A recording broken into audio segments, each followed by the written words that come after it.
Alright guys, what's up? Andrew for Life. Welcome to the channel. Today we're talking about anti-work Reddit and how the anti-work Reddit mod went on Fox News and had an interview. And we're going to talk about how that interview went. And we're going to watch the interview and we're going to comment on it and just, yeah. So here we go. Subscribers. Joining me now is the person who operates this anti-work group, Doreen Ford. All right, so Doreen, why do you like the idea of being home, not working, but still getting paid by corporate America? Yeah, so there's some misconceptions about the movement. So we're a movement where we want to reduce the amount of... Okay, yeah, so there's definitely some misconceptions about the anti-work movement. First of all, guys, the anti-work movement is a terrible name. I support the anti-work movement, to be clear, but the anti-work movement is actually kind of a terrible name. Not because it's not accurate, or not because it's not good, or not because it's not true, or morally correct, good, but because it will never appeal to the millionaire, trillionaire, billionaire conservatives that are holding all the money and holding all the cards and essentially can make change the way we need things to change. Like, this person wants things to change. I want things to change. We all want better working conditions. We all want better pay. But you can't go on Fox News and be like, yeah, we're the anti-work Reddit. Because I guarantee you when they pick this up, they expected this guy, this girl, they, them, whoever, to be... They expected the mod to probably be very out of their mind, out of touch with reality, and then they proceeded to actually explain good points, as we'll see, and tried to sort of like make the interview not be a joke like Fox, clearly Fox. Like, look at this guy. He's just smugly smiling while he's talking down to someone with his little haircut like it is. I mean, he's the douchebag villain from every movie, right? I mean, am I even lying? And so this guy's just smugly, on his high horse, and Fox obviously thought this was like a joke bit or something. But what they accidentally did was, I think, give exposure to just potentially one of the biggest movements, if it can. Well, we'll see as the video plays on. But yeah, guys, listen, the anti-work movement, the name, that needs to change. It doesn't appeal to the right people. It does sound lazy. The anti-work movement, that could be argued. You could assume that someone is being lazy from that and not be a complete jackass. But if the movement was called the Reasonable Work Expectation Movement, but just, marketed better with a better title, like the anti-work movement, how about like the anti-slavery movement? Everyone hates slavery. We're experiencing modern slavery. I think that that's what the anti-work movement is ultimately. Maybe not, but I feel like at least that's how I feel. I feel that we are trapped in modern slavery because we have to go 40, 50 hours a week to these jobs, and that's the only way to survive. And you'll see at one point this guy says, you don't have to go to these jobs. You agree to the terms. But it's like, no, I'm trapped in capitalism. I do have to go apply to these jobs. That's what we're saying. That's what the movement hopefully is about, is just putting a light on the fact that capitalism refuses to hand out a dollar, but intergenerational wealth, middle to upper class people who are thriving don't understand what the problem is. Well, yeah, you guys have decent working conditions, decent pay. Everybody else is left to fend for themselves. And people at the very bottom, I'm talking really poor people, are in conditions worse than some third world developing countries. So we have to acknowledge, right, that nobody's trying to be lazy. It's just all about reasonableness. Okay? And when I start talking about this stuff, I talk about class and class expectations. Okay? So like the way that capitalism is set up, we are spread out in class groups like the lunch table at your high school, all right? And it works like you've got the homeless, you've got the pretty poor but not homeless, you've got the just the very poor, then you've got the poors, then you've got the upper poors, then you've got the lower middle, and then middle, upper middle, and then rich. So everybody in those groups are actively trying to raise up a group. Okay, you're trying to climb the ladder, right? And what's happening is lots of people who, if you had any sort of connection into a good industry or job, if you had intergenerational wealth at all, if you had any money, if your parents' employment money went to anything other than like bills and immediate survival needs, it would help if people would recognize their own advantages.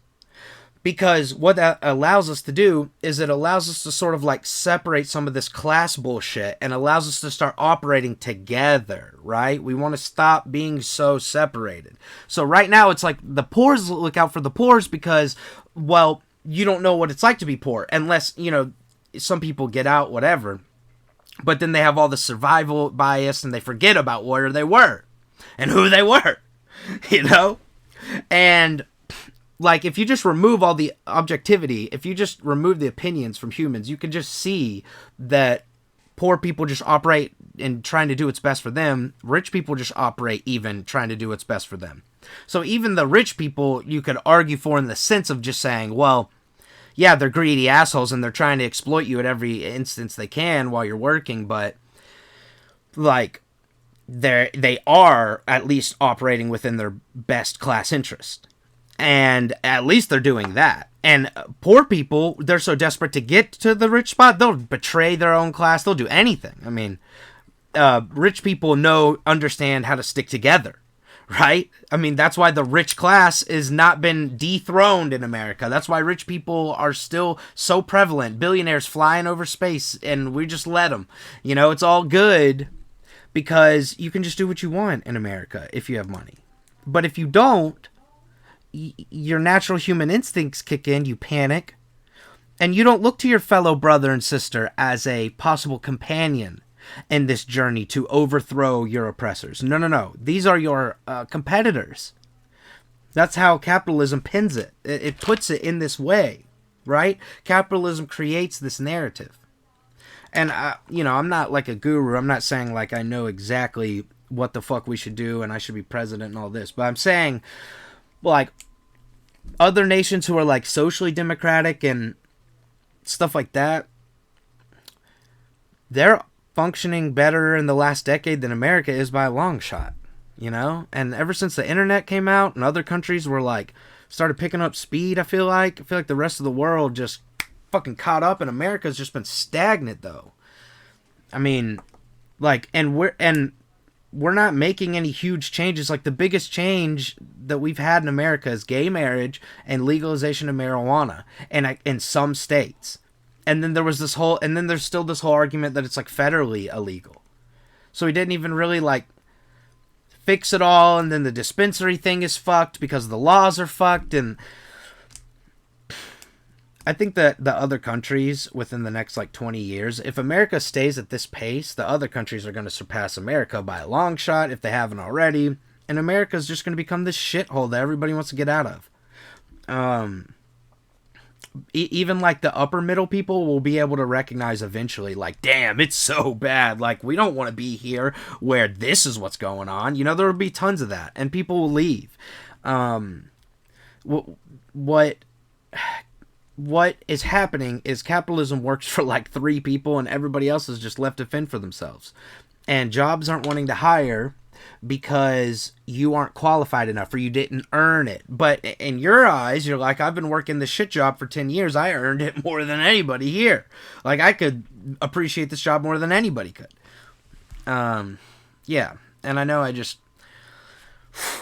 ranted for like 10 minutes after a 30-second clip, but You guys, I hope everybody understands this stuff. Like, you know, the world's changing for the better, not for the worse, and you're not lazy because you want to be smarter about work. Work smarter, not harder. Work smarter, not harder. Work smarter, not harder. That's what the group should be called. The work harder, not smarter. The Like work smarter, not harder group. to do, and so we want to still put in effort. We want to put in labor, but we don't want to necessarily be in a position where we feel trapped. You know, you just quoted from Office Space, where that person feels very trapped in their job. I think we're calling for a society where there's less of that. But yeah, absolutely, people still want to do things. They just want to do things where they feel rewarded and they feel like they're in a good spot in their life, and that their job respects them and stuff like that. You know, there's varying. So Doreen, but you're not being forced to work. This isn't slave See, labor. You've this is what I was applied mentioning for earlier. A job.